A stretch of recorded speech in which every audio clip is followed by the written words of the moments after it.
Yeah, so it's a pleasure again to welcome you to our 16th panel tonight. And I wanted to just say that we're going to miss Oleksandr Filts tonight. He's away, but his colleague and vice director Yulia Medinsky is taking his place. Let me introduce her first. She's the director of the Lemberg Psychoanalytic Institute. She's a professor of psychotherapy and psychiatry at the Lemberg National Medical University, and she's a training analyst and supervisor. So thank you very much for taking over for Oleksandr. And before I introduce to you our new presenter tonight, Teresa Janssen-Juk, in old tradition, I will remind you, just give you a few notes from the last case that we heard, so we can continue our linkage of cases from one month to the other. In this case, drawings played a big role. And I took a few pictures of these drawings, and maybe, Peter, can you put them on now so that we can look at them while I'll summarize just briefly the work we listened to last time. We heard from a young therapist named Orest, and he had seen a young man in his 20s who had completed his military service.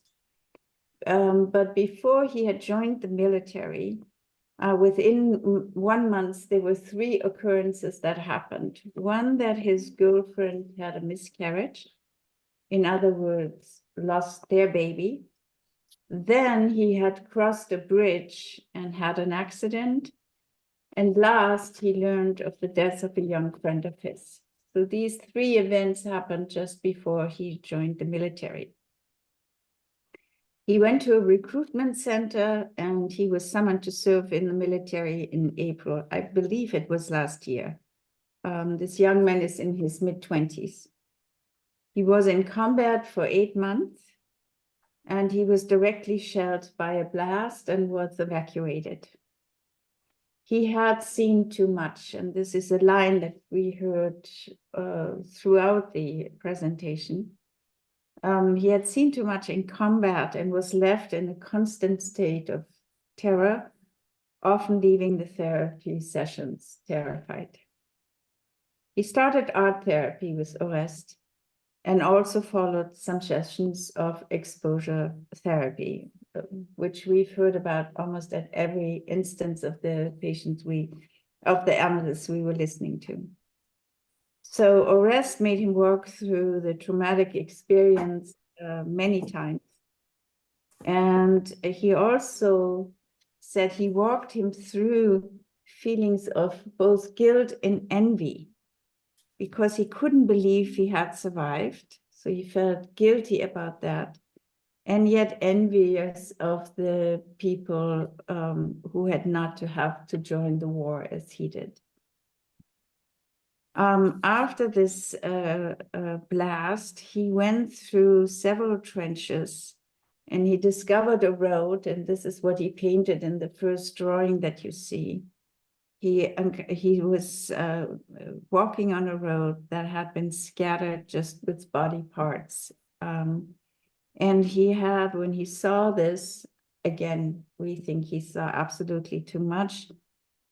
He said that he was wishing for revenge, seeing all the carnage on the road, and he wanted to do the same thing to the Russians as they had done to them.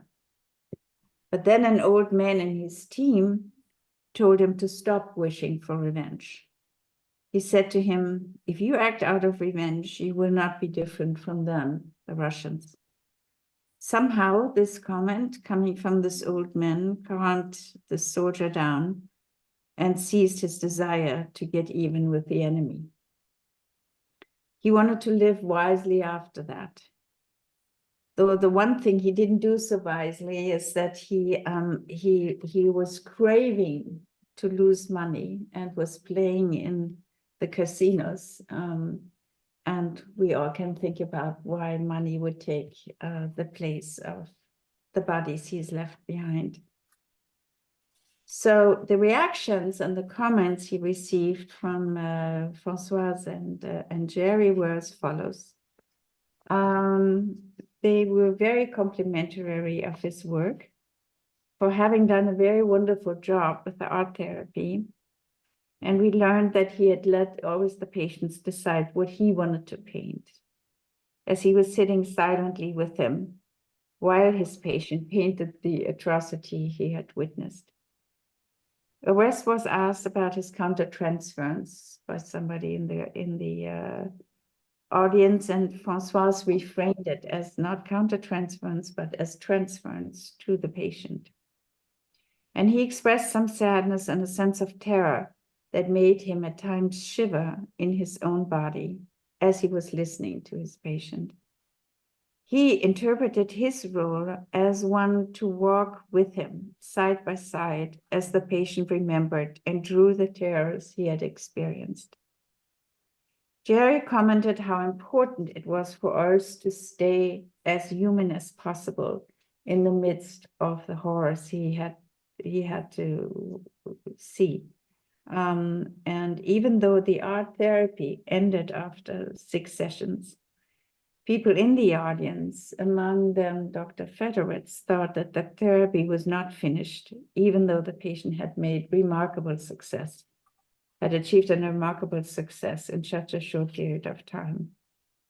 Painting a walk through his life that he could leave with a hopeful drawing at the end. So this drawing with the bridge and the maybe cherry tree is the last one he drew in the beginning with the first one where he drew the people scattering the road, lying, being dead. And the second one, I think, was the explosion he witnessed and was injured by. And then the third one, I don't remember quite, was already one kind of bridge. And then at the end, we were all quite amazed by the last painting, which was full of life, actually. So at the end, some of us commented on Oris' unusual first name, Oris, the young Greek god who stands for resilience and strength, who helped the young soldier to mourn his own unborn baby, the girlfriend's miscarriage, who was able to mourn the death of his friend, and this time was able to pass over a bridge side by side with the therapist, and this time causing no more accidents. Jerry made us aware at the end of our session last time of the close connection, and maybe this will come up again today, I don't know, between grievance and grief. If no grieving is possible, grievances occur against others or develop against others, like the young man voiced at one point against the Russians. So in the end, Oris described the meaning with this young soldier as a calm yet sad crossing of a bridge with him. So I'm hoping that some of the memories from the last time are coming back as you have listened to them and saw the pictures. But tonight we're lucky enough again to have a new presenter with us. This time it is Teresa Yatsenyuk. I'm not sure I pronounce it right. She's a clinical psychologist and a member of the Ukrainian Psychotherapeutic Institute. And right now she works both with individuals and groups in Vienna and in Kiev. And she sees Ukrainian patients here in Vienna. So welcome, Teresa, and please begin to tell us about your case. Thank you.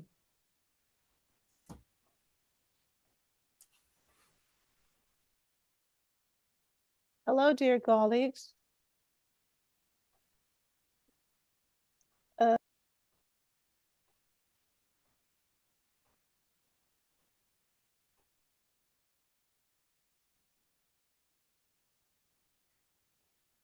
It's a great honor to me to be present here tonight and present my case. So the story of and the background of my patient. Her name is Olena. She is 44. She lives in Kyiv. She is married with 2 children of 19 and 6 years. She left Ukraine on March 7th, 2022 on a train. And she traveled through Ivano-Frankivsk and Budapest and ended up in Vienna. And she was placed in the refugee center and accepted by an Austrian family who owns a big farm. We had 12 sessions in total. And how did she end up with me? The story. When Russian full-scale invasion to Ukraine started, I was staying in Vienna on vacation, and I had to stay there. After the start of the full scale, a volunteer organization contacted me and asked me to consult a Ukrainian woman who was staying in Austria in a bad psychological state.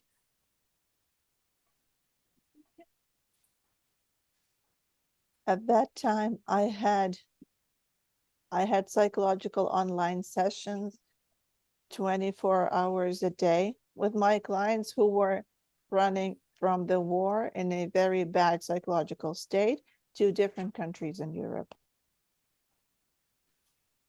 So I agreed unconditionally.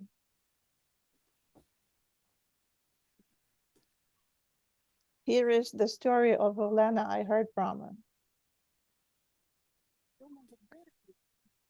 On March 7th, 2022, during the full-scale invasion into Ukraine by Russia, Olena's family decided to leave Kyiv. And they got help from an acquaintance who used to work at the central railway station of Kyiv to buy tickets to the west of Ukraine, to the city of Ivano-Frankivsk.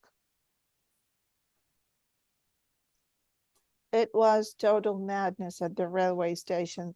People with kids were trying to get into the train, and there was no space for people's belongings, so they just had to throw them out through the windows. The train's windows were covered with boards and rags.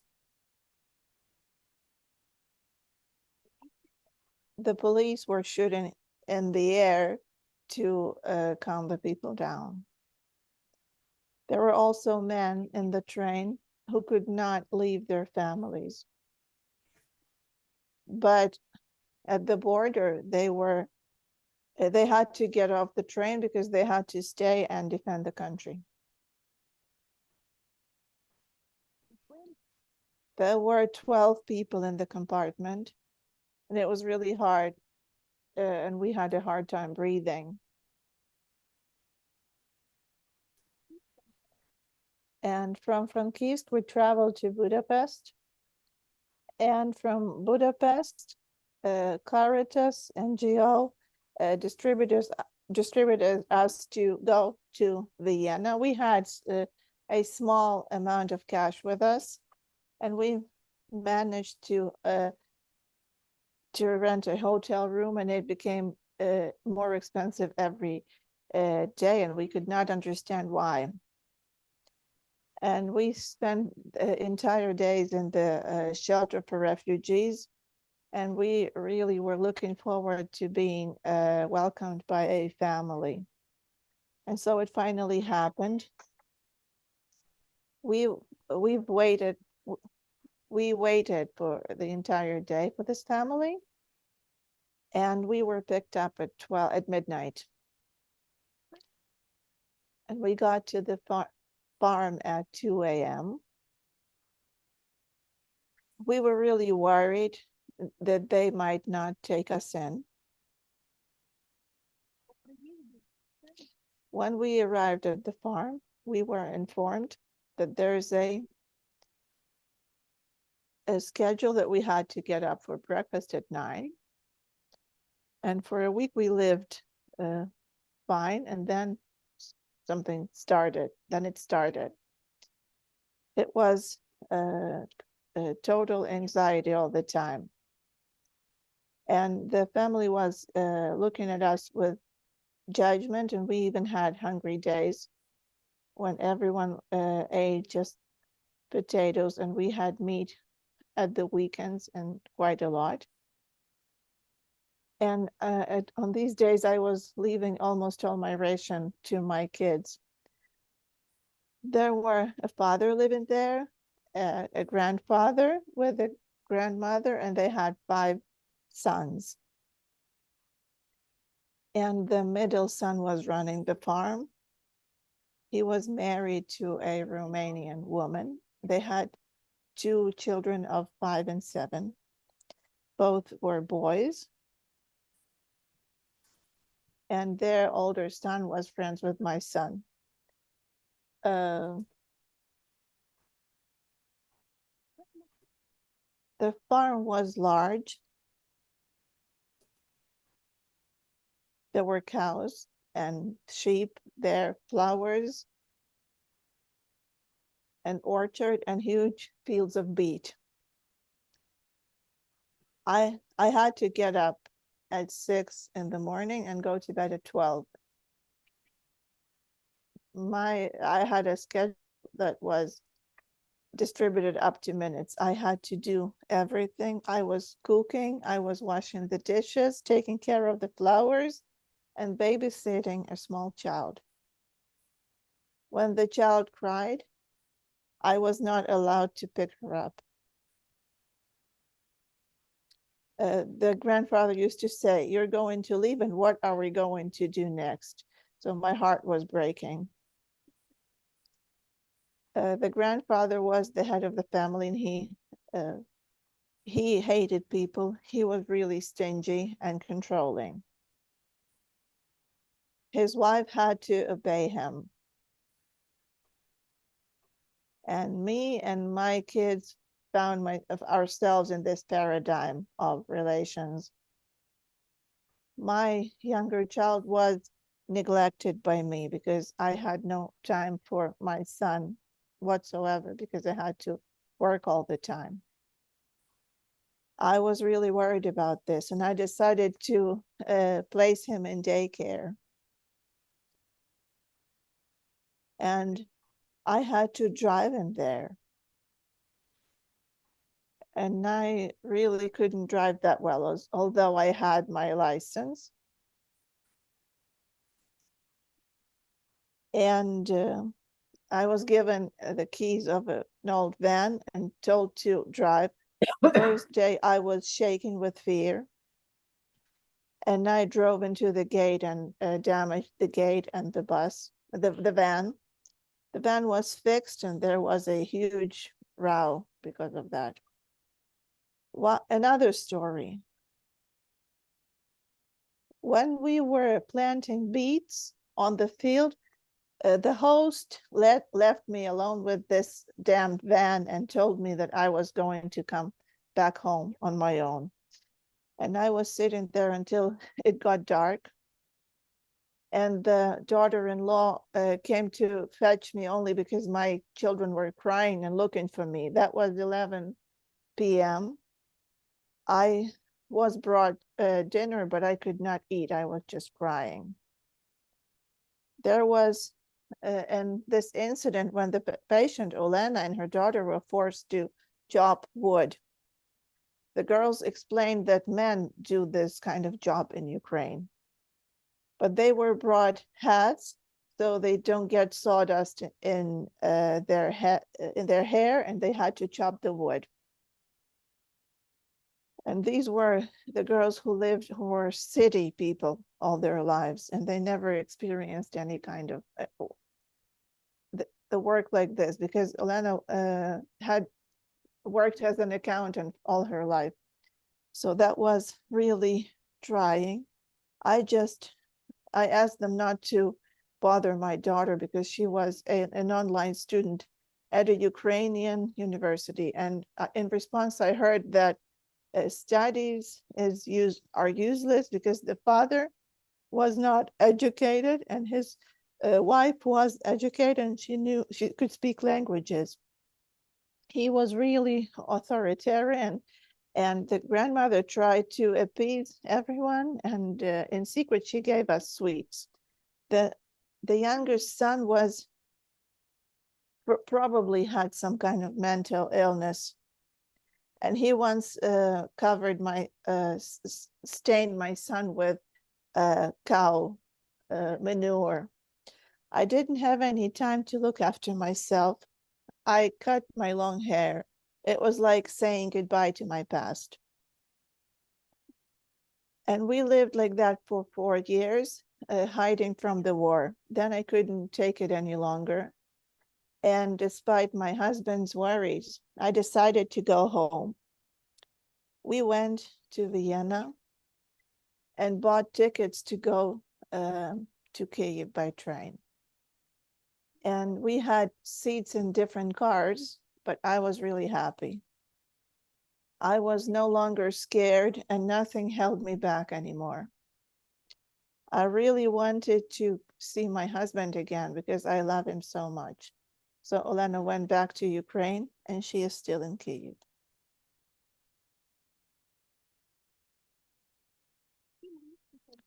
Okay, what are my psychoanalytic reflections as her therapist?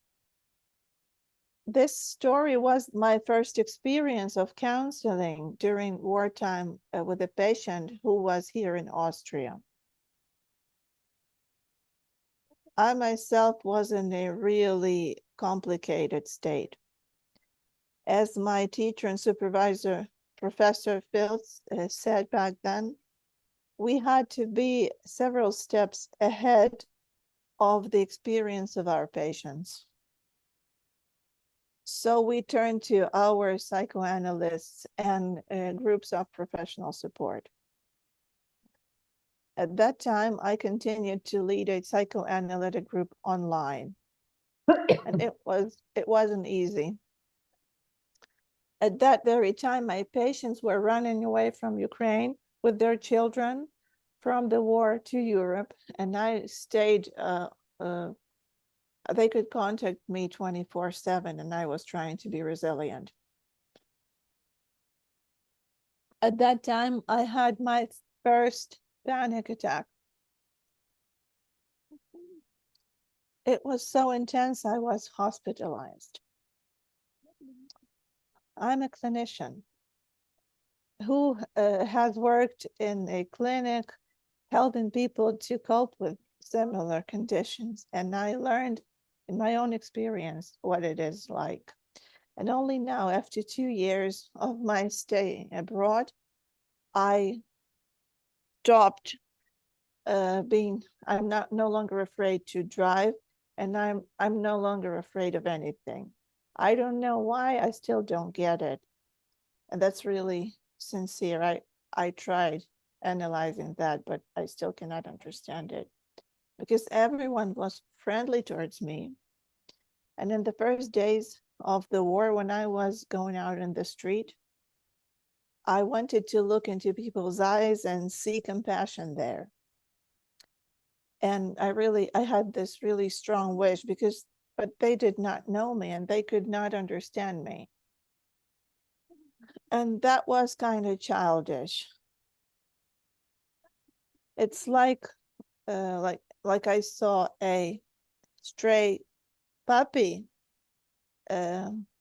outside in my childhood, which followed everyone and looking into people's eyes.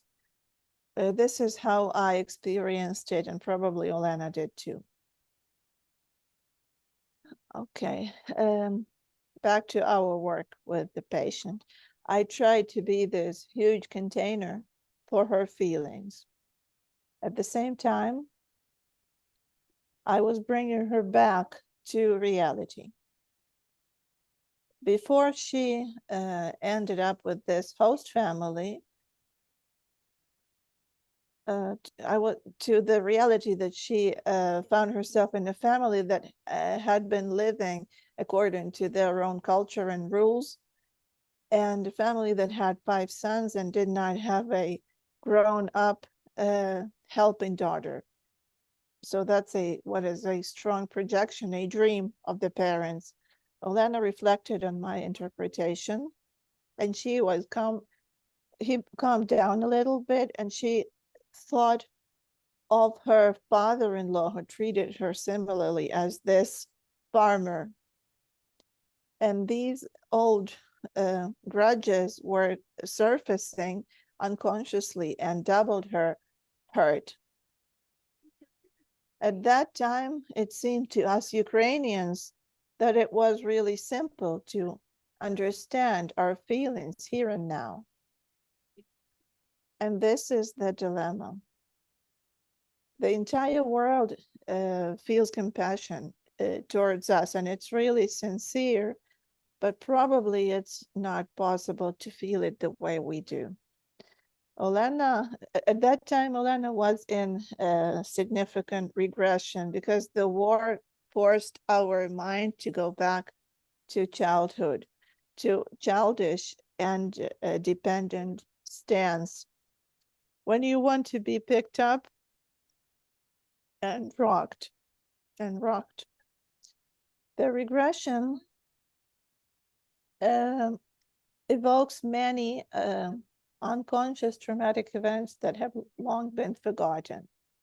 The person suffers doubly from real events and from things that surface from the depth of our psyche. War is a huge disaster. While I was preparing for my tonight's presentation, I got in touch with Olena and I asked how she was doing and what it was, if she found our work helpful, because at that time, every patient of mine was helping me as well. And it turned out that my opening up, that I felt really, that it was really hard for me too. Also rose feelings in her that she was not alone, that she was understood. Just listening would not have worked. Only sincerity and openness of our conversations was saving us both at that time. It turned out that the Austrian family became attached to Olena and grew to like her with their farmer's love. They missed their Ukrainian daughter, Olena. And last year, they invited her to come over for 2 weeks. They bought her tickets to the train and met her in Budapest. And she had an opportunity to spend 2 weeks in peace and quiet with her younger son. The family grew to like Ukrainian borscht and vareniki. And this is the story that time gives us opportunity to rethink things, and we keep dreaming and keep about our victory. We wait for it. We're walking to it. Slava Ukraini, glory to Ukraine. Thank you for your attention, and thank you for your help, everyone who helps and who feels compassion for Ukraine. Thank you.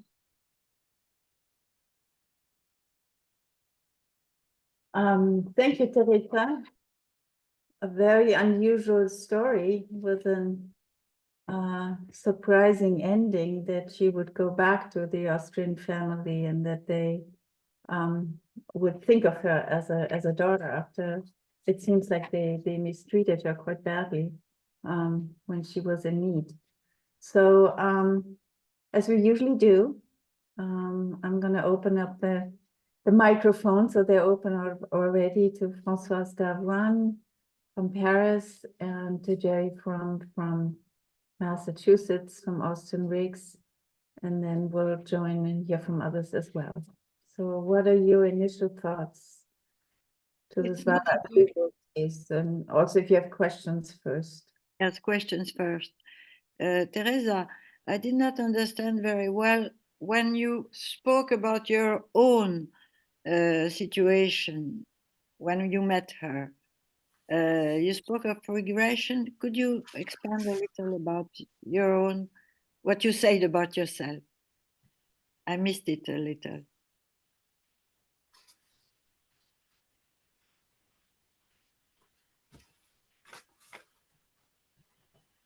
Was microfoon.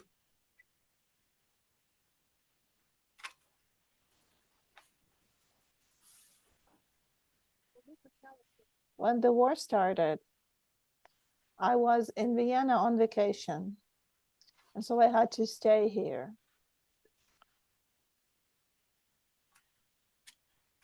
And then I handed information about myself to Caritas, that I was a psychotherapist and I was ready to offer volunteer help. And so the volunteer organization contacted me and asked me to accept Elena for counseling. And then we worked online with her. And I often had to cancel and change.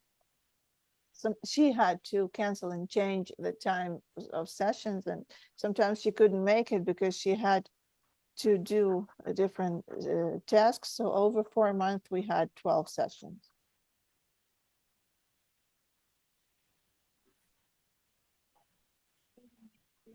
And I also said that every patient I worked with at that time also healed me. So that was a mutual, a two-way process.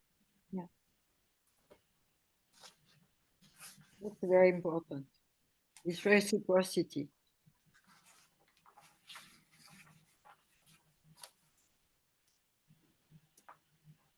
And it's the first time I hear the conditions in those trains, the trains, or the stuffed atmosphere, and people throwing out their belongings. And she told you that at the beginning, at first, she started with this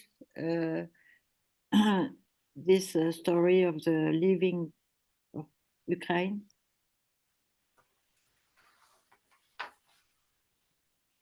Yes. Yes, she did.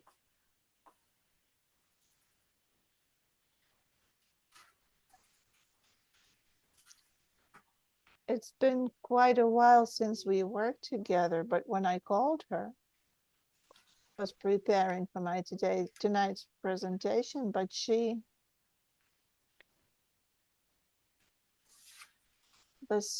hasn't forgotten this story yet, and she was telling me the entire story again over 2 hours. She just could not be stopped.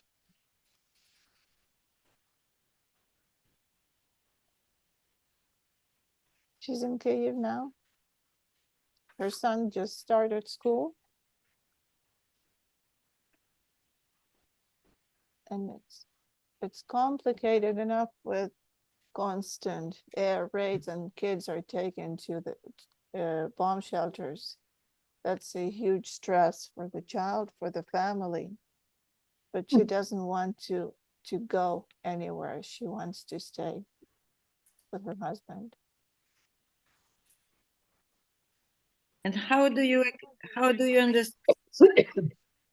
understand that after she was so mistreated, she was greeted, as Jeanne said, as a daughter when she came back to Budapest? How do you understand that?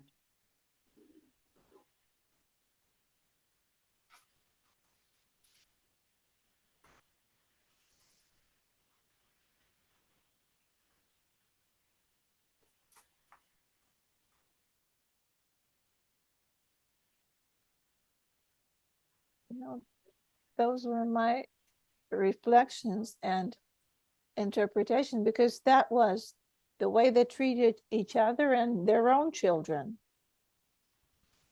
But she could not understand why she was treated the same way, but that was just their family culture and tradition.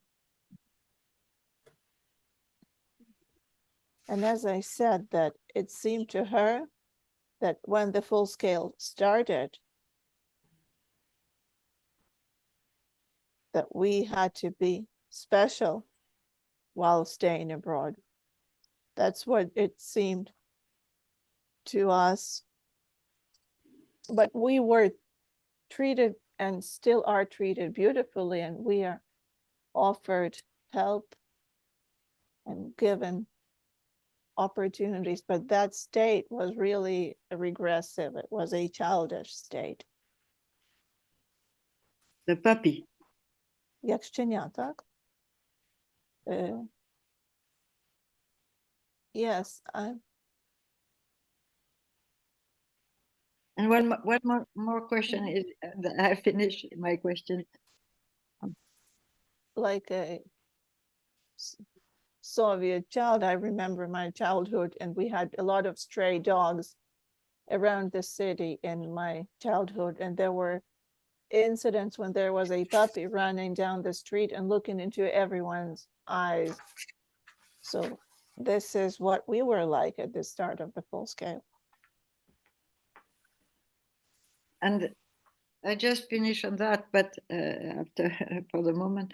But you're what I found very powerful is the compassion that all the world has is not at all the same compassion that is craving, that people coming from in her situation are craving for. Could you comment about that difference? Because they didn't go through the experience.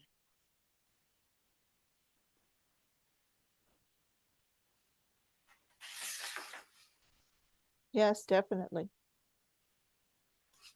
Mm-hmm.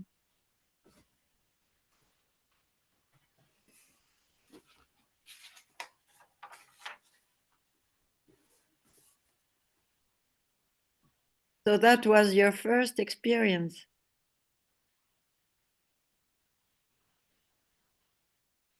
Yes. You remember it as if it was yesterday.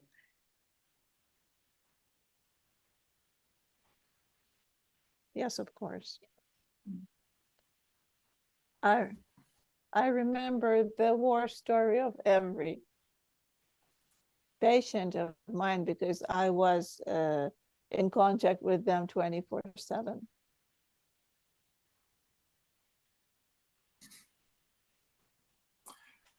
Jeanne, maybe I'll jump many in of with a my comment. many of my female patients did decide to go back to Ukraine, back to their husbands. Nichute, can you hear me? Yeah. Mm-hmm. So many women chose to go back to their husbands, to go back to Ukraine. You had a question. Yes, well, a question and then maybe a comment. As I heard the story, there were two decisions the patient made toward, and it was reported toward the end of the story. One was to cut her hair, which was a saying goodbye, as I understood it. And then the decision was to go back to Ukraine. And I'm very interested in those two decisions, how those happened. But the other thing I wanted to say, maybe as a kind of frame for our discussion, is your phrase "double suffering," Teresa. Double suffering. As I hear it, there are two double sufferings. The one that you refer to is the current suffering in the farm family where they do things in a very harsh way. That suffering and the way that suffering brings up issues from the person's childhood or personal life. For example, the suffering at the hands of her father-in-law. So that double suffering between present events and past events. But the other double suffering that you're also pointing out so clearly is her suffering and your suffering. And so you're raising for us the question of how does one do the work? How does one do therapeutic work when the therapist is suffering in the same way the patient is. I think that might be a very large discussion. So I just wanted to flag that.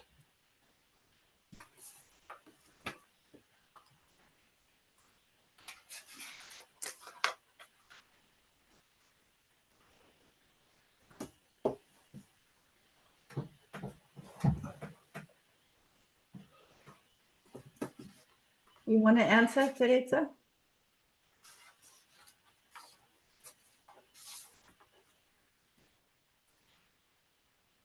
Well, I could comment on that. Yes. It's really hard work because my patients bring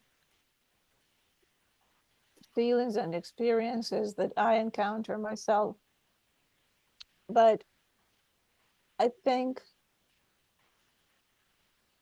it would be really complicated for me to understand them if I wasn't in the same situation. It does help me as well. It's like a double two-way treatment. What helped me endure, I guess it's my personal therapy and supervision, and I'm trying really hard.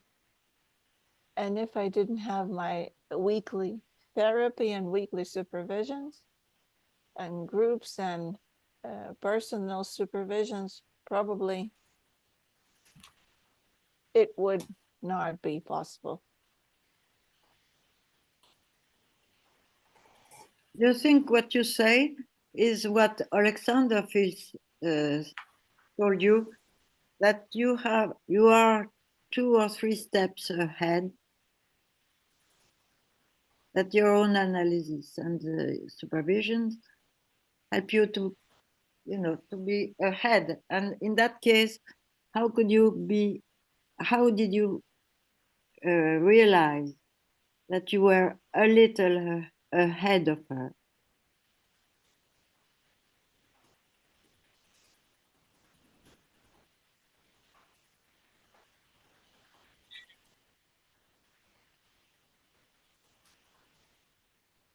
Well, I tried really hard to be ahead of her. It's my both external and internal working on myself, because I keep thinking and looking for ways of coping to stay resilient, and I constantly try to find a paradigm for myself which could be not about suffering but about living. And first of all, it's my studies.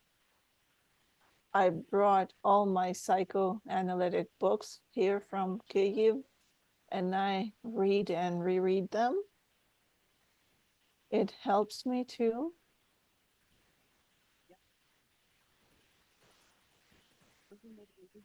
And of course, I go to Kyiv every now and then, and it also helps me.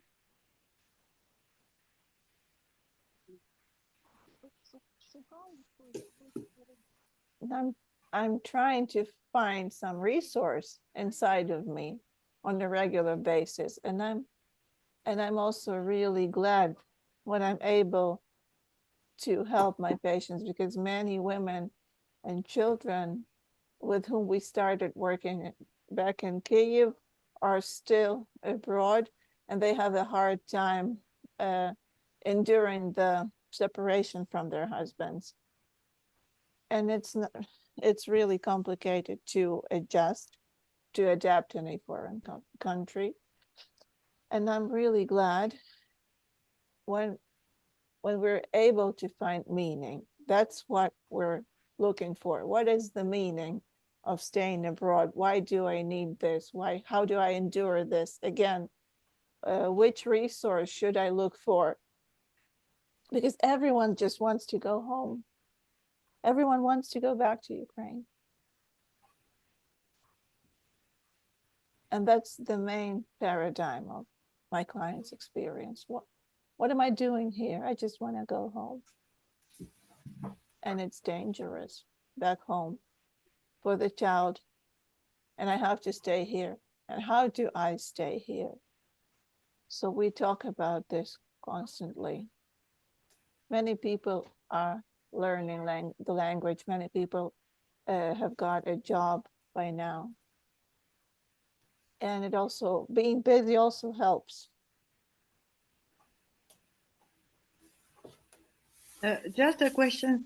I misunderstood. I did not hear very well. You spoke of 4 years. Yeah. That she stayed. She did stay 4 years. It's not 4 possible. months. Ah, 4 She stayed months. 4 months. Ah, okay.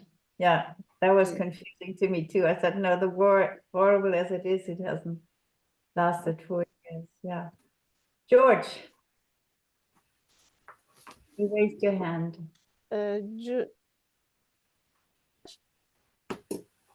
You're muted. No, he's gone. Oh, am I here? Oh, there you are. Yes, Oh, yes, yeah, you you are. Sorry. I have a question and a comment. First of all, Teresa, you too, of course, and we're talking about that, are a refugee. Do you have family yourself who is still back in the Ukraine? And how are they? And what's that like for you?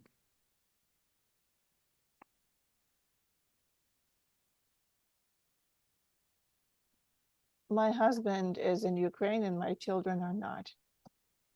Your children are here in Vienna. My children are grown up. They're 20 and 25. And my husband is in Ukraine.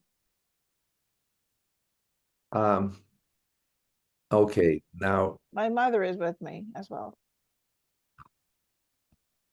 do you know where or what your husband is doing?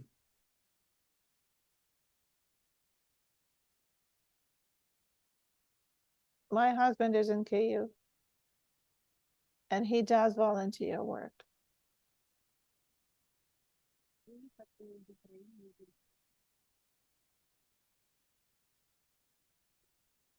He cannot leave Ukraine. He's 50 now, and he can't leave Ukraine, and he doesn't want to. So we see each other when I come to Kyiv. Okay, thank you.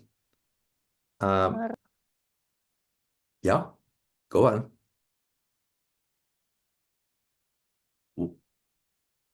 It must be as hard for you to be without your husband as it was for your patient, and to be afraid of what's going on back there and to be kind of alone in that way.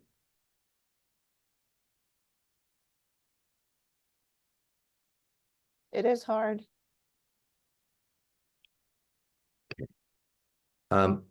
Just a brief comment.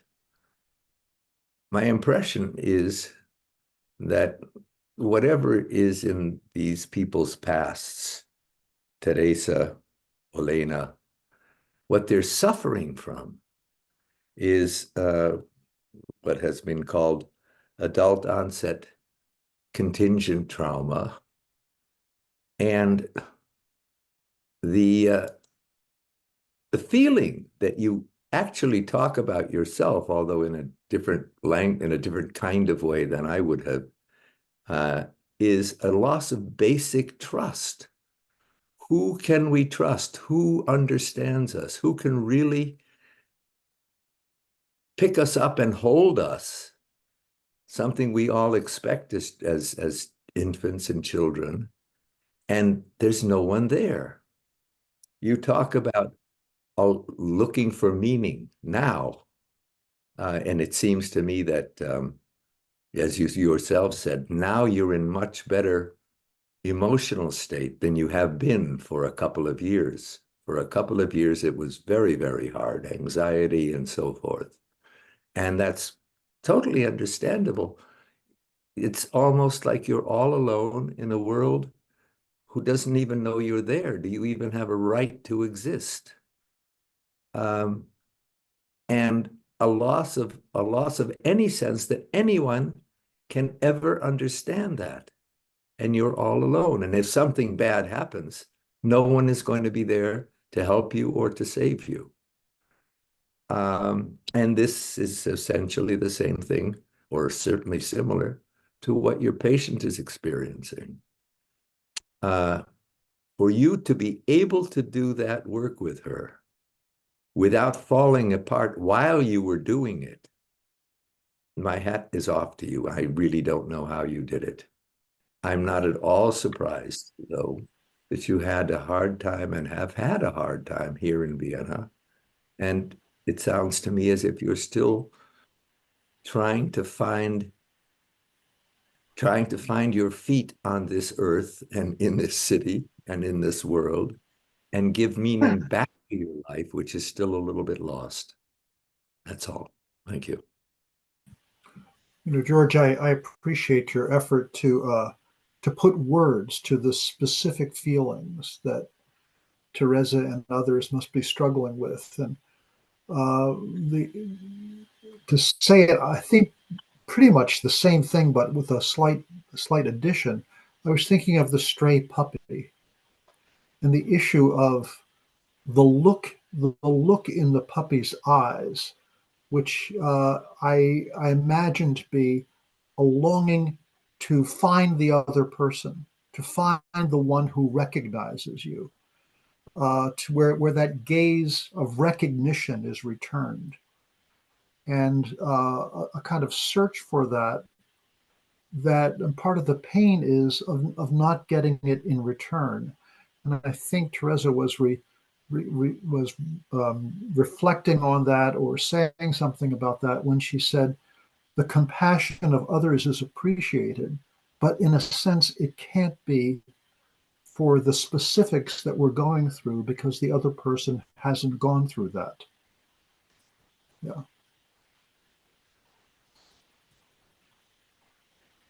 I was wondering, you do a considerable work by letting your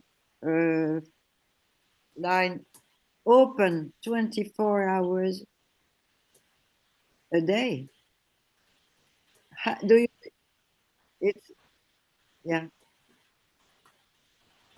Do you, I mean, the work you did with Elena is nourished by this huge experience you have to, when you address, when you are another, as George and Jerry said, for people who have no people, nobody there.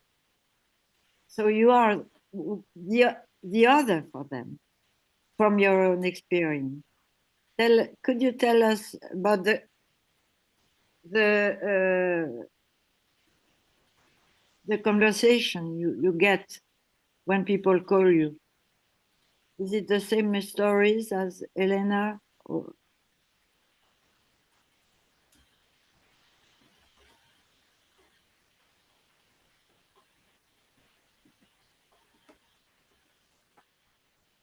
Well, now I have enough Ukrainian clients, and I get new patients, and I also have patients who have been in therapy for quite a while, and we started before the invasion that was 3, 5, or 6 years ago. Some people stayed in Kyiv, and those patients are mostly women, and women with children are mostly abroad. And they set out at the start of the full scale and they left on trains and cars and buses with their children, just having enough time to grab something small to bring with them. And I was in touch with them. I supported them, and that's exactly what they needed, my support. Just to just to reassure them, to say that everything was going to work out fine. Just give it some time. And after you cross the border, it's going to be better, because some people left to Hungary, the others to Poland, and they were hiding in cellars during shellings. And then they got in touch from bomb shelters. What I was feeling back then, I felt I needed to help these people. If they call me, then there's hope that I will be able to bear it. And I have, and I was sincere enough. I was not forcing myself to do it. If I can help my patients, I'm get huge satisfaction out of it. And this is my resource as well. My job is my resource. If I didn't have my job, I don't know how I would feel. And now many people left and they are still abroad. And so the main idea is, what am I doing here? I want to go home.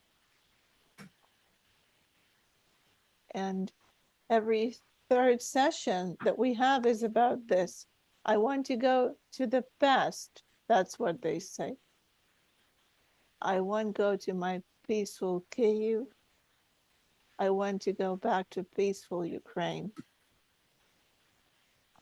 I want to go back to the times when everything was peace and quiet, but it's not coming anymore. You cannot bring back the past. And it's this huge sadness, incredible sadness. In order to hold your mind together, you shouldn't think about the past to this extent, because the past that used to be there is not coming back, and the future will be different. And the question is, the question of my patients is also, what will happen in the future? And it's huge suffering, because we do not know any better. And if we don't know what awaits us, it's also a feeling of not being able to stand firmly on the ground with both feet. So it's the issue of the past that cannot be brought back, and the issue of the future, which is unknown.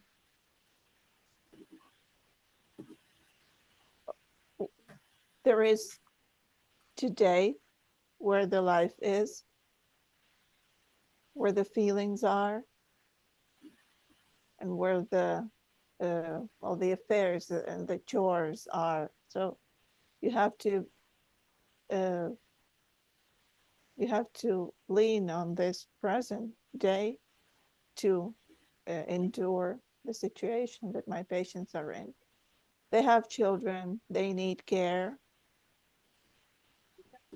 although it's also very hard. At such mental state. Teresa, may I ask you, how did your patient decide to go back? And was the fact that you are not going back, how did that come into the discussion with her?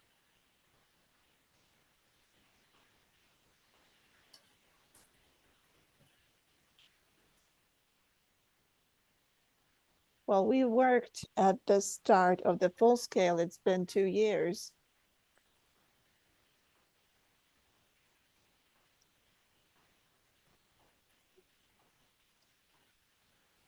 And I guess I'm in different circumstances. My children are grown up.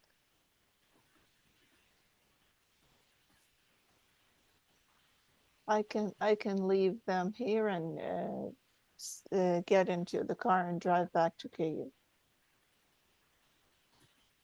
And my patients had, at that time, had a son who was 5. He had to go to school, and that it was also something that motivated her to go back. And the circumstances she was living in and the job she had to do, because she was a city person. She's lived in Kyiv her entire life. She knew nothing about planting beets and chopping wood. It was really difficult for her. And that childish mental state of hers at that time, she expected them to pick her up and rock her, and she had to work really hard. Mhm. I see. And she missed her husband badly.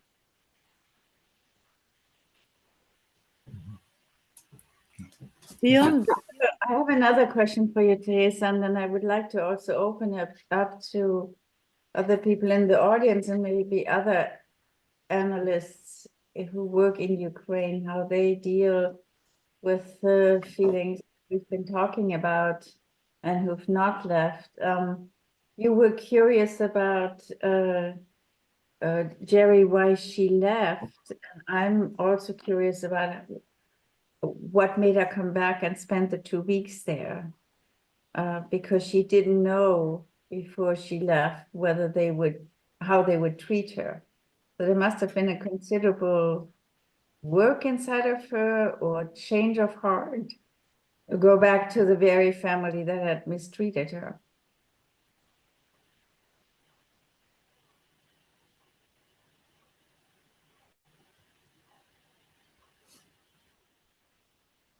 The way she explained it to me, and I learned that she went to visit them over the summer. She told me that her younger son became friends with the host's grandson. And you know, children the child did not feel the same thing as her mother. And he really begged her to go to visit that boy. And so she decided to go. And when they bought her tickets and told her they were going to pick her up in Budapest, this probably made her glad. That was a whole different treatment of her. And it was really interesting because over those 2 weeks, they did not force her to work. And they even opened up their pool and allowed her to swim there. So that was a totally different paradigm. And it's also worth considering why it happened like this, because when she was, why that she was treated differently as a refugee, but this time when she was just a guest, and she was treated totally differently. Maybe the family had reconsidered something. I don't know how to explain this. but this is also the power of the children at war, that they don't obey the same reaction that the adults. And beyond your work, when you work with all those mothers, you also reach the children and how they can greet the different way that their children go through those events. It's very large spectrum that you reach through your work.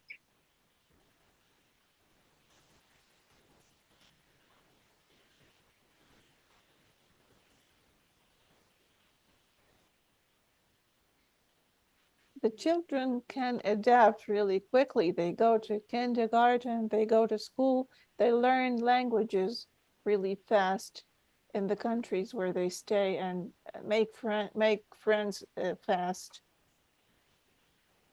And they feel okay like this.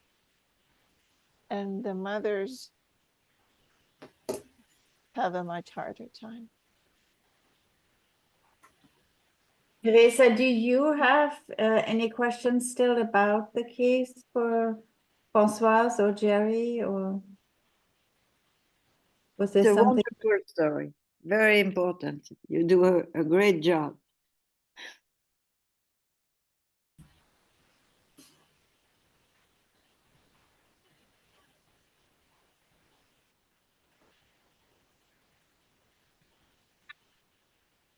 Well, the only question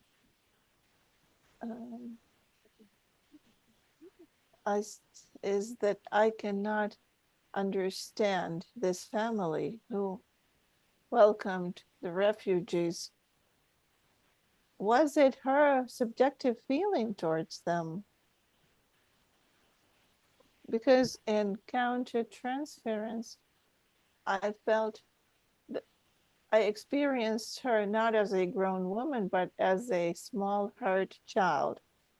I did not feel her as an adult. She was a child. And I think that the circumstances she described, and I literally put her words in there, maybe it was her perception, and in reality maybe her hosts just treated her the way they treated themselves in their own family.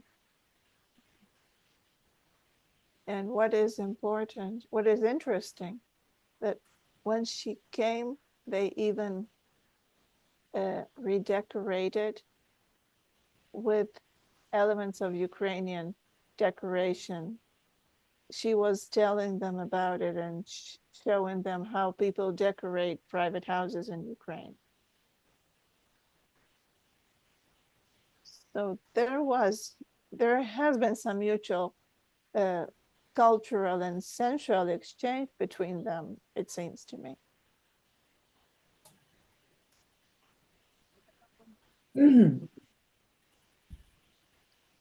Just the polarity, when it was really hard for her to stay in that family, that she had to work like a horse, and this time she was received like a guest. So the question I have is whether that was her subjective perception, or maybe something changed in the family by her visiting and bringing her culture. And maybe that has changed something about them as well. Sounds like the family did its work too throughout this period. Yeah, Françoise and then I think Yes, of course they did. They did. They worked morning till night. no, I know, but they did their own, I think maybe psychic work to be able to greet her and pick her up and invite her as a guest rather than as a refugee. So something changed. It seems like part, and they're thinking about her as well. I'm not sure it was just the son that had become friends with them, but it sounds like they were able to humanize her much more after she left than before.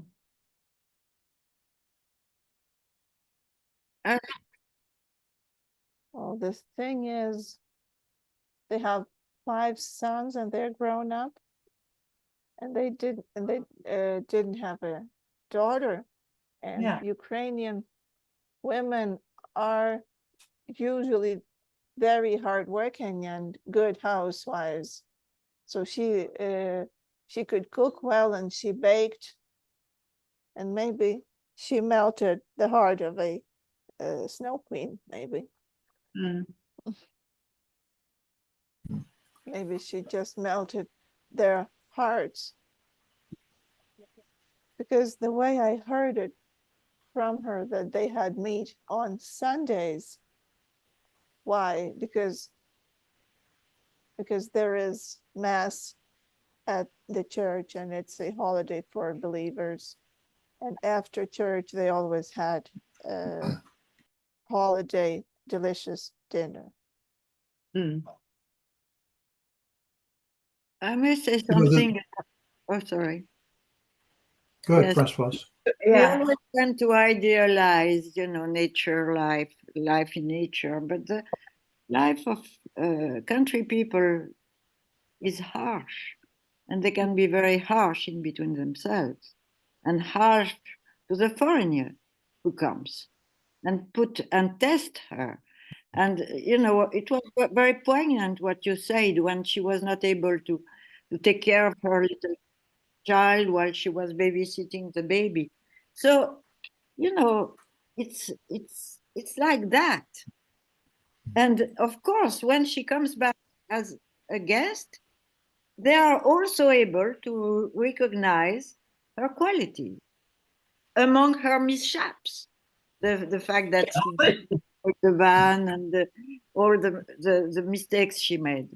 I think it's and also the difference between she was not raised in the country, so she did not know the code, but they were harsh on her.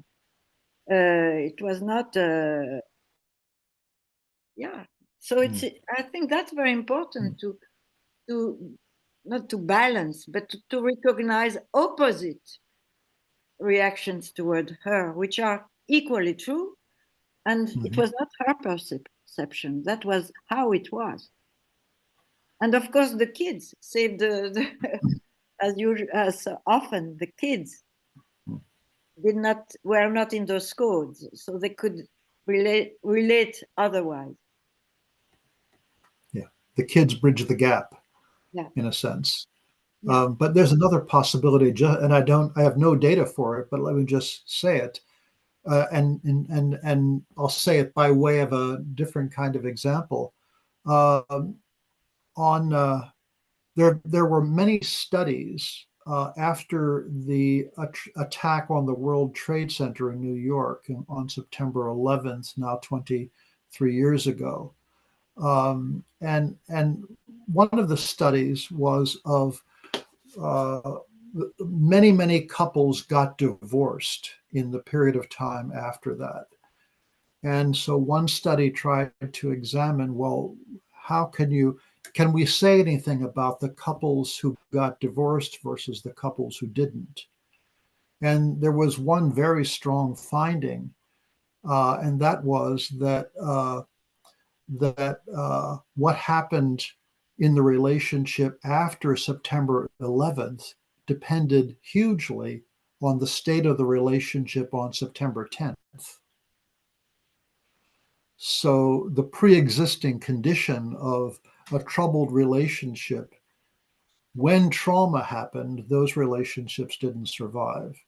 And I say that because, one of the questions here is, who was this person before the crisis moment?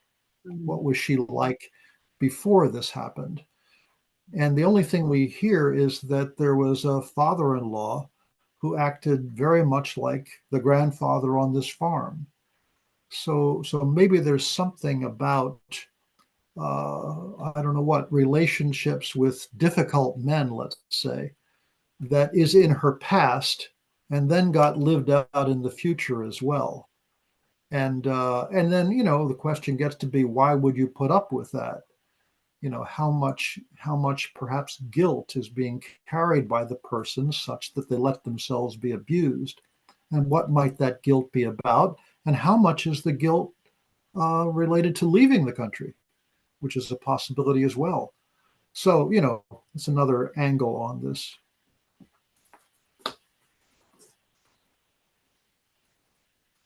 Yeah. George. Well, yes, I didn't say that, but my patients who are abroad, they all feel hugely guilty for leaving the country. That is so. George, you've had your hand up.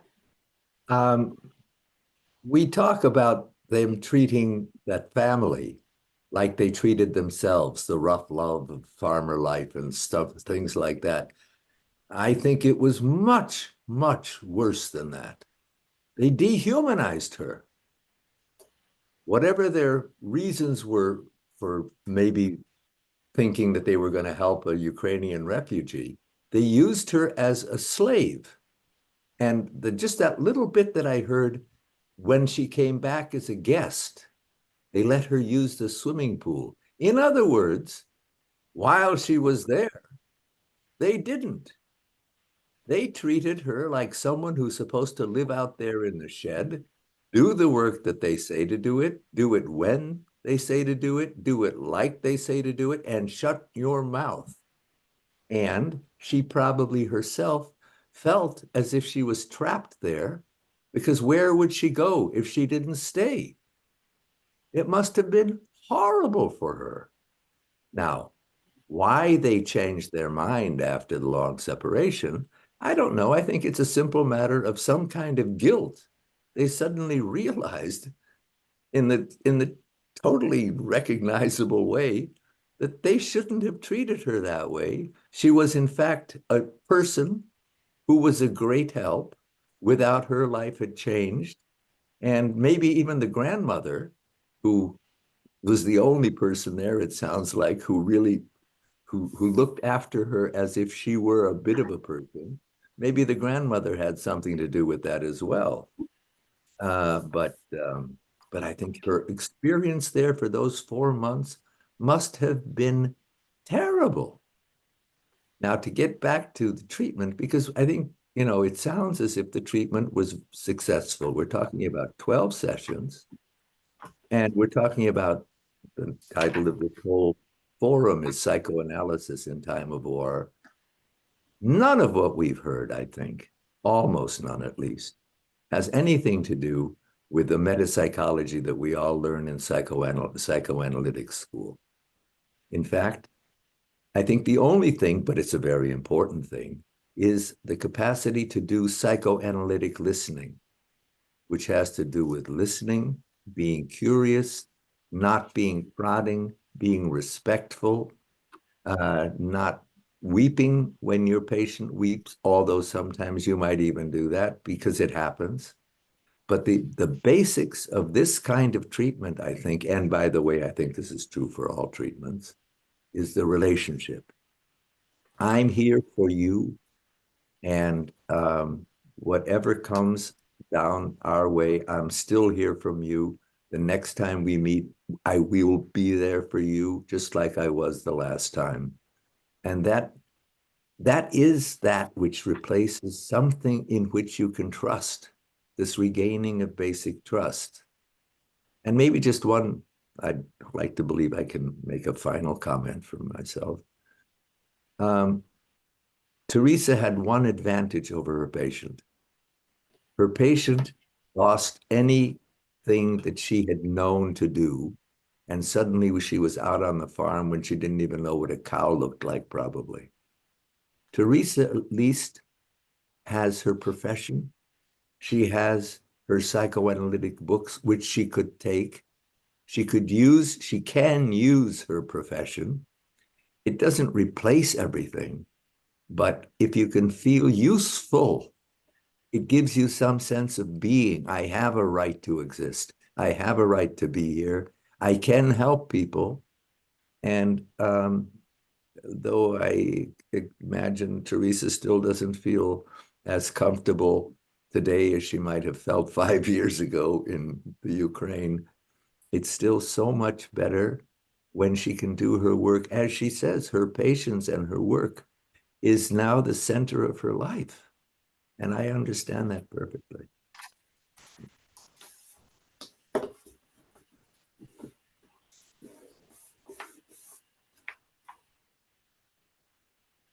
My work gives me a great resource.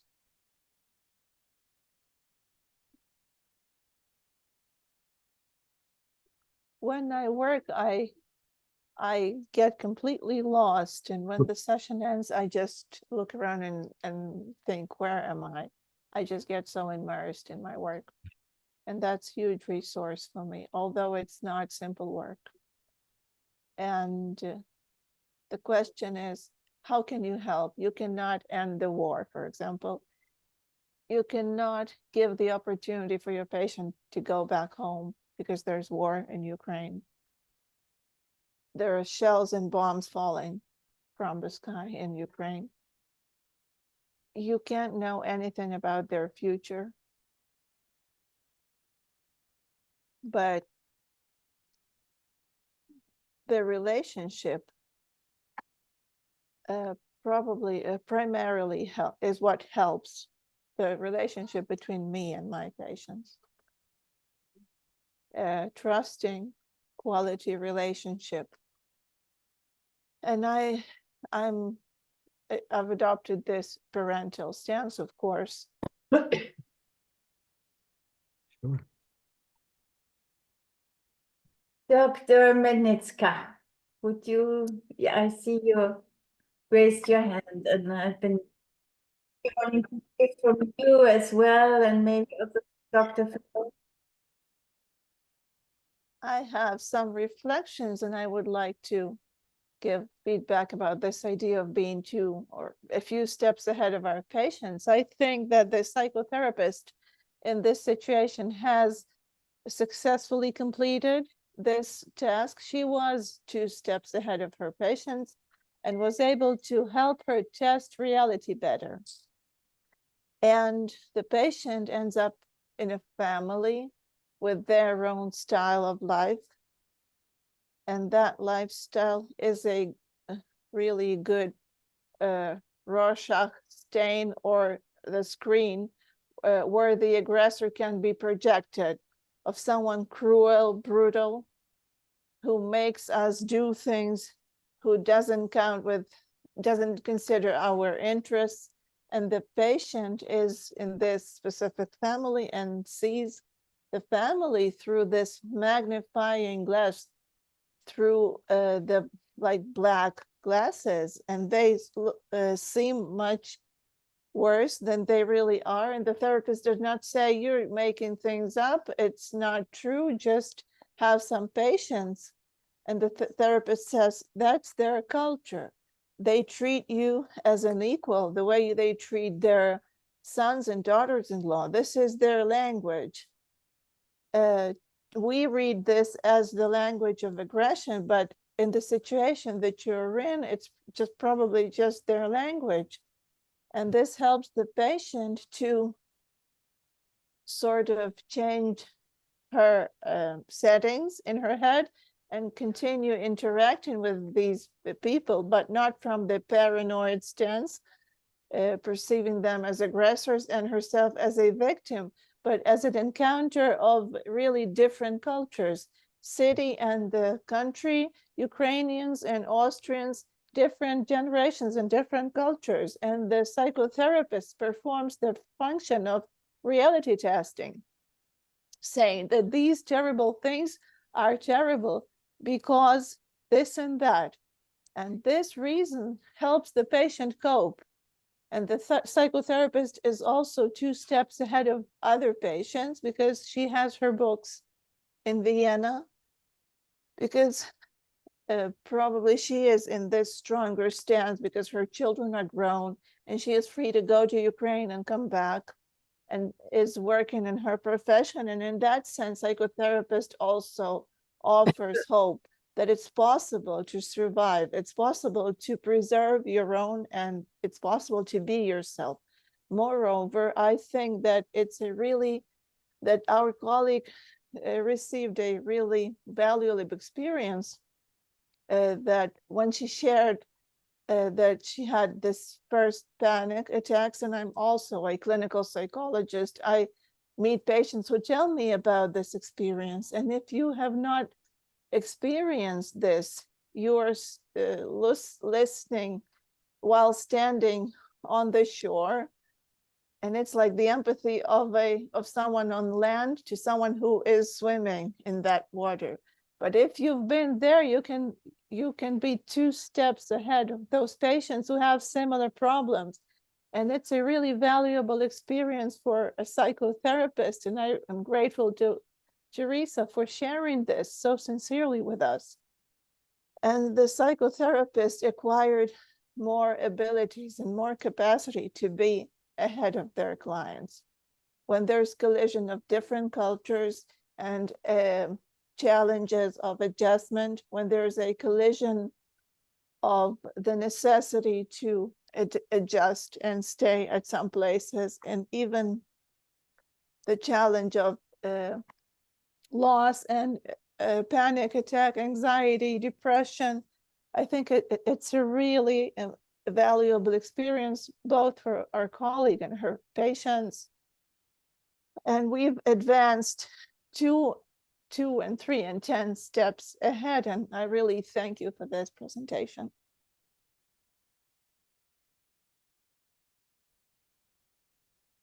And I also think that we were not broken and we learned to adjust. And that was a really difficult task. And adapting is a basic. And I think that I'm also working on being more adaptive.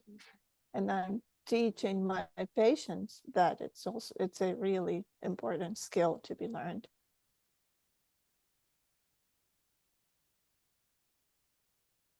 I appreciated what you said, Julia, about the aggressor. It's not a projection, as George said.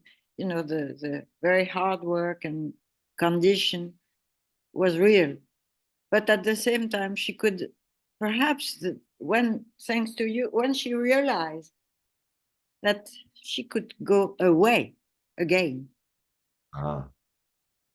She was not trapped in a colonization. She was not. So perhaps that gave her the strength to go back to Pierre. And I really appreciated also Teresa's sincerity. And you speak really in a way that reaches this, not only this woman, but all Elena, but all of them, because you go through what they go. And also it's a way to conquer freedom, to go abroad and to come back, and freedom also from that ever-present state where there is no future, uncertain future, and the past is not nostalgia. It's present, and it's the investigation and all the resources that you lend them because you conquered them, and that she can teach her kids, I think, also. So it's from the aggressor, the omnipotent aggressor does not become omnipotent. There is freedom.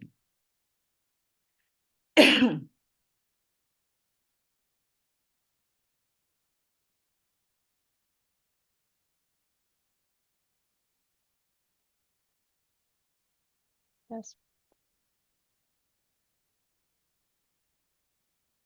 I may add something. I remember Oleksandr Fedorets is here, and he told us, I remember I was very impressed by his journey, going through what his patient would go through after Maidan. And you did the same. we often wonder what makes you, as you say, able to, it's not only resilience, it's also to understand what we go through first in order to reach out in a proactive way what they go through. And this sincerity, it's not only I'm sincere, it's just I face what I go through. And you tell us about that. And that's, I thank you very much. Françoise, I was thinking like you of Dr. Federer's, and I was wondering whether you wanted to comment on her case, because I think I remember, like Françoise, very, very clearly the way you talked to us. It's almost, I think, a year ago by now, about your experiences at Maidan and how that, on one hand, I think terrified you, on the other hand, helped you a lot with the work you then had to perform during the war. So I'm wondering whether there's something you can say about this, your own experience. And I don't want to put you on the spot, but it's I'm very interested in it.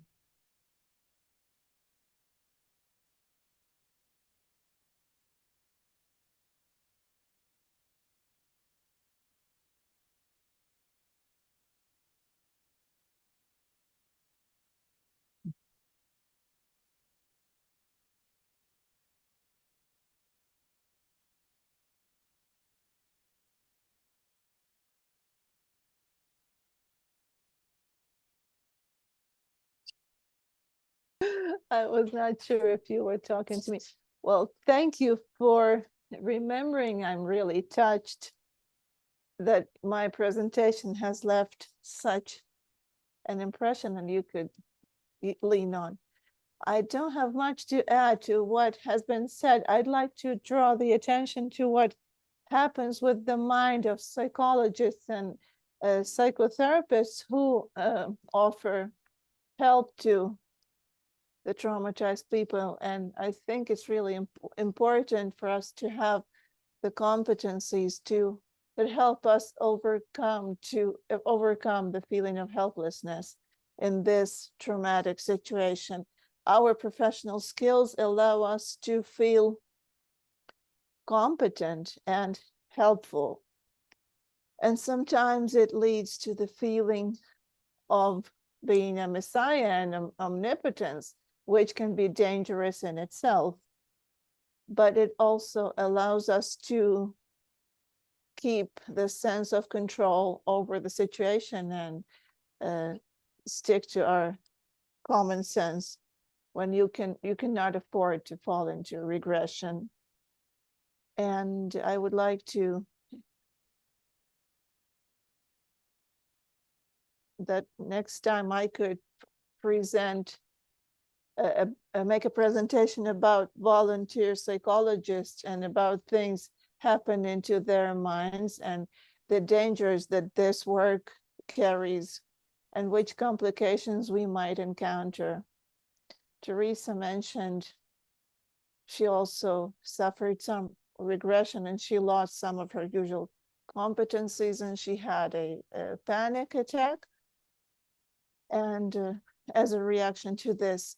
And I think it's really nice and helpful to understand our reactions and our personal limitations and things we can lean on. And the discussions in our professional community are a really important resource that help us make this experience, transform this spontaneous experience into something that has been reflected and something that can be used in the future.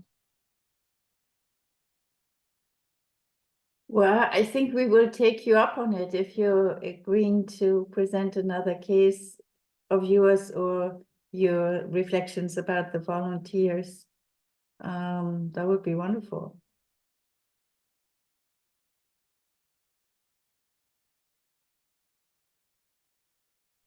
It's not a case of therapeutic work, it's observations and illustrations of this phenomenon. And I can present a brief case of working with a group of volunteer psychologists and not just psychologists who could not stop themselves from helping people in a more complicated situation, which subsequently leads to emotional exhaustion and burnout, which also leads to psychosomatic reactions and sometimes even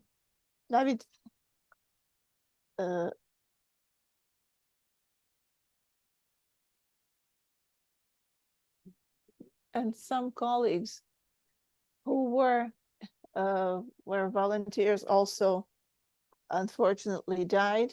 And over the past 2 years, I see many information about our colleagues who die young, colleagues who were doing the volunteer work.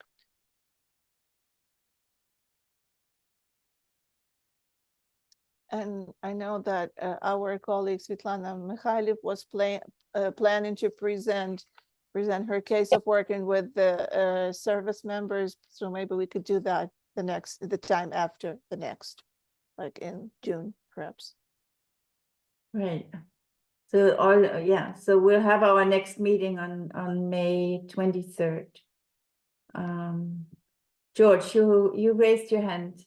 Yes, and in fact, these last two comments have brought something more to mind. Yeah. Because one of the things that Teresa mentioned a couple of times about her patient and herself is the future and how unknown the future is and can be. We shouldn't forget, even now as we speak, the Russians are bombarding parts of the Ukraine and nobody knows where, nobody knows when.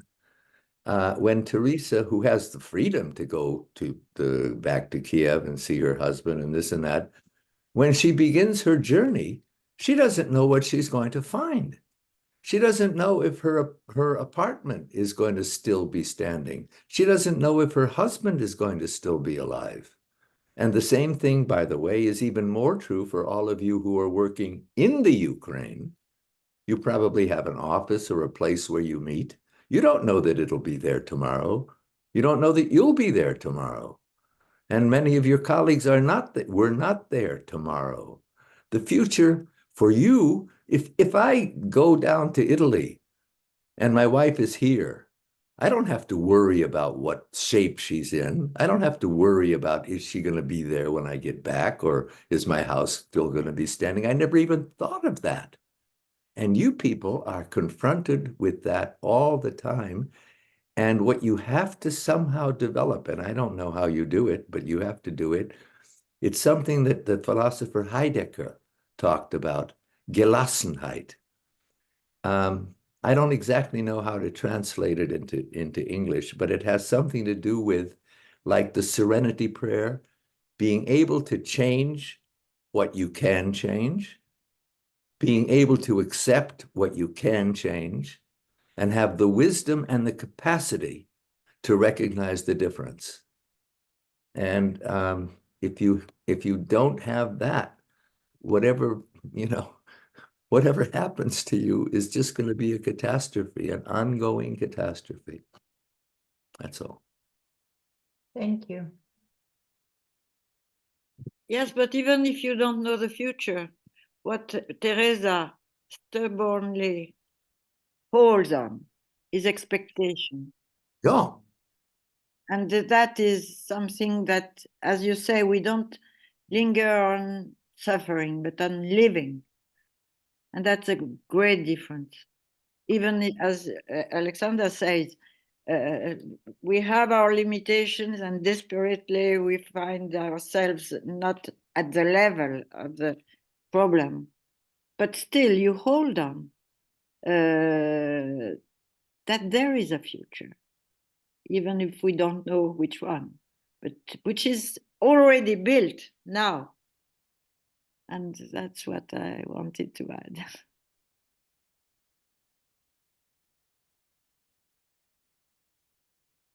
Well, we may know something very soon, I hope, which is that the Congress will finally vote on the military aid to Ukraine.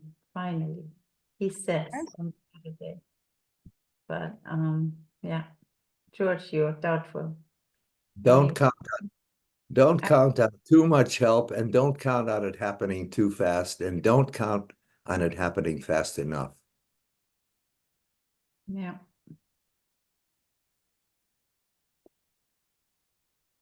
We can't Which is end it out. a shame.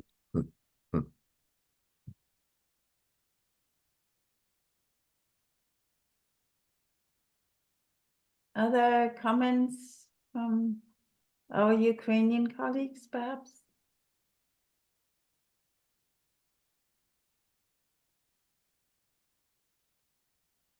Just a little question.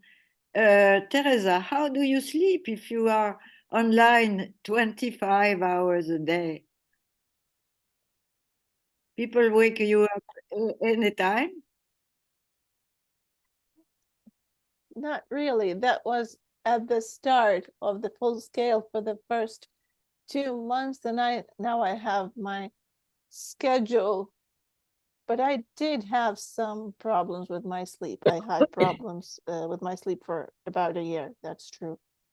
Now everything is fine. I just wanted to say that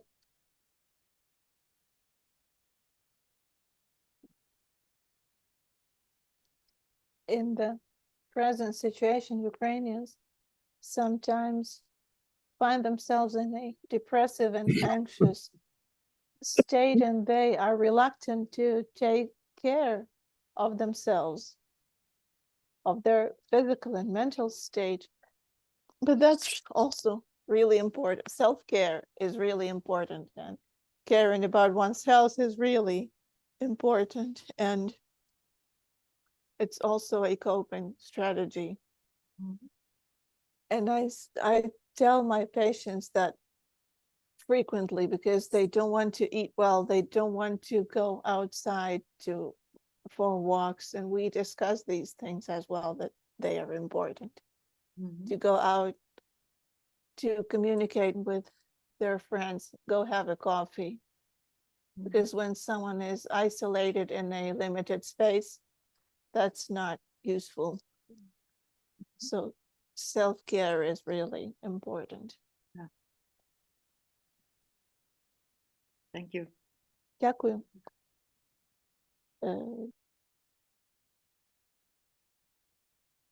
Yeah, I think if there are no more questions, comments, observations, I think it's time to say goodbye, but time to thank again Oksana first, because I was often thinking of you during these conversations too, and what you have to go through while always translating for us.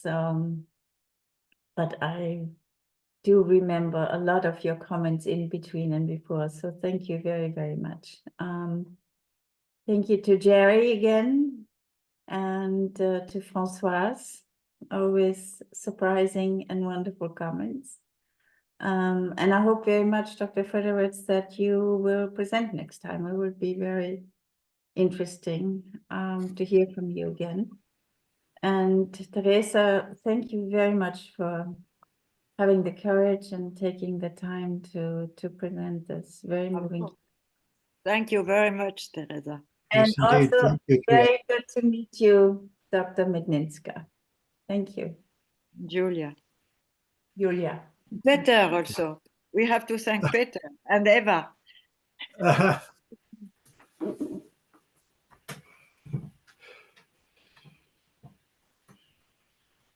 See you next time. We will see each other on May 23rd for the next session. Very good. Thank you, everyone. Thank you. Goodbye for now. Thanks, Jerry. Bye-bye. Good night. Bye-bye. Goodbye. Bye-bye.